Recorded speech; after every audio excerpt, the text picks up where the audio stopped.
সফর মাস কুসংস্কার নয়, ইসলামের সঠিক শিক্ষা।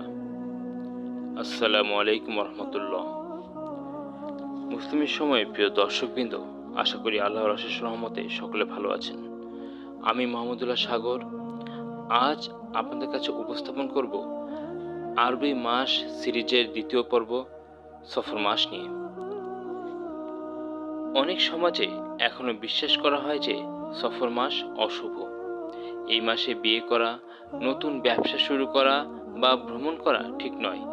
কিন্তু ইসলাম কি সত্যি এমন শিক্ষা দেয়? চলুন কুরআন ও সহিহ হাদিসের আলোকে বিষয়টি জেনে নিই। সফর মাস কি? সফর মাস হলো ইসলামী হিজরি বছরের দ্বিতীয় মাস। জাহেলি যুগে আরবদের মধ্যে এই মাসকে অশুভ মনে করার প্রচলন ছিল। ইসলাম এসে এই কুসংস্কার সম্পূর্ণরূপে বাতিল করে দেয়। সফর মাস অশুভ নয়। রাসূল সাল্লাল্লাহু আলাইহি সাল্লাম বলেছেন, সংক্রামক রোগ নিজে নিজে ছড়ায় না, আল্লাহর ইচ্ছা ছাড়া। অশুভ লক্ষণ বলে কিছু নেই। সফর মাস অশুভ নয়। রেফারেন্স: সহিহ আল বুখারী, হাদিস 5757, সহিহ মুসলিম, হাদিস 2220। এই হাদিসে রাসূল সাল্লাল্লাহু আলাইহি সাল্লাম স্পষ্টভাবে সফর সম্পর্কে প্রচলিত কুসংস্কারকে অস্বীকার করেছেন। ইসলামের শিক্ষা: মুসলমান বিশ্বাস করবে সব ভালো মন্দ আল্লাহর ফয়সালায় হয়। কোনো মাস, দিন বা সংখ্যা নিজে থেকে অশুভ নয়। আল্লাহর উপর তাওয়াক্কুলই মুমিনের শক্তি। আল্লাহ তাআলা বলেন, যখন আমি সংকল্প করি তখন আল্লাহর উপরই ভরসা করি। সূরা আলী ইমরান আয়াত 159। সফর মাসে কি কি করা যাবে, কি কি করা যাবে না?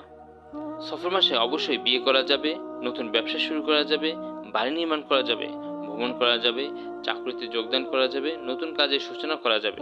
এসবের উপর ইসলামে কোনো নিষেধাজ্ঞা নেই। এই মাসে আমরা যে সকল কাজ থেকে বিরত থাকবো তা হলো সফর মাসকে অশুভ মনে করা, এই মাসে দুর্ঘটনা বেশি হয় এমন বিশ্বাস রাখা, কুসংস্কারের কারণে গুরুত্বপূর্ণ কাজ বন্ধ রাখা, তাবিজ কবজ বা ভিত্তিহীন আমল করা। সফর মাসে আমাদের আমল: সফর মাসে আমরা যে সকল আমলগুলো করব তা হলো 5 ওয়াক্ত সালাত আদায় করব, কুরআন তেলাওয়াত করব, বেশি বেশি ইস্তেগফার পড়ব, দুরূদ শরীফ পড়ব, দান সাদকা করব, আল্লাহর উপর পূর্ণ ভরসা রাখব। একটি গুরুত্বপূর্ণ কথা: সফর মাসের জন্য কুরআন বা সহিহ হাদিসে কোনো বিশেষ নামাজ, রোজা বা নির্দিষ্ট আমলের নির্দেশ নেই। তাই যে আমলের সহিহ দলিল নেই তা দ্বীনের অংশ হিসেবে প্রচার করা উচিত নয়। মনে রাখবেন, ইসলাম কুসংস্কারের ধর্ম নয়, ইসলাম হলো দলিল ও সত্যের ধর্ম। সফর মাস অশুভ নয়, বরং প্রত্যেক মাসই আল্লাহর সৃষ্টি।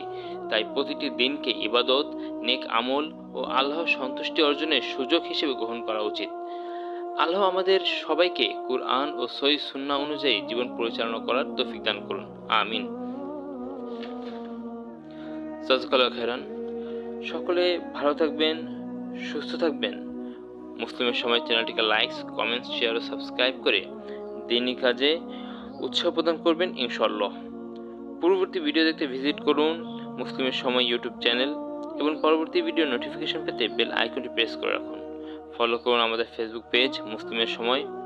আসসালামু আলাইকুম ওয়া রাহমাতুল্লাহি ওয়া বারাকাতুহু।